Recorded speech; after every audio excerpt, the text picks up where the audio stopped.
বৃহস্পতিবার পবিত্র রাতে কেউ যদি এই দোয়াটি 100 বার পরে, কোনো দিন পৃথিবীর কোনো মানুষের কাছে তার হাত পাততে হবে না। পৃথিবীর সবকিছু তার পায়ের নিচে আল্লাহ হাজির করে দিবেন। দারিদ্রতা থেকে মুক্তি দান করবেন, বিপদ আপদ থেকে মুক্তি দান করবেন, তার সম্মানকে সুউচ্চতা দান করবেন, অসুস্থতা থেকে দূরে রাখবেন। আল্লাহর অশেষ দয়া ও রহম তাকে দান করে দিবেন। সুবহানাল্লাহ। বৃহস্পতিবার রাত এটি গুরুত্বপূর্ণ রাত। এই রাত সপ্তাহে একদিন আসে।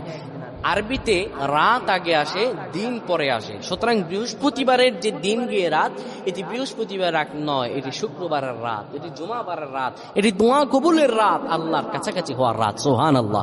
এই বৃহস্পতিবার রাত আল্লাহ তাআলা বান্দার দোয়া কবুল করেন। কেউ যদি বৃহস্পতিবার রাতে ঈশা নামাজের পরে পবিত্র হয়ে ইয়া হাইয়ু ইয়া হাইয়ু ইয়া হাইয়ু ইয়া রফিয়ু ইয়া রফিয়ু ইয়া রফিয়ু এই দোয়াগুলো পড়তে পারে 100 বার, আল্লাহ রব্বুল আলামিন তার মর্যাদা বৃদ্ধি করে দিবেন। তার জীবনটাকে আমার আল্লাহ সুন্দরভাবে সাজিয়ে দিবেন। বিপদ আপদ বালা মুসিবত গুলো আমার রব্বুল আলামিন দূর করে দিবে। আল্লাহুম্মা আমিন বলেন।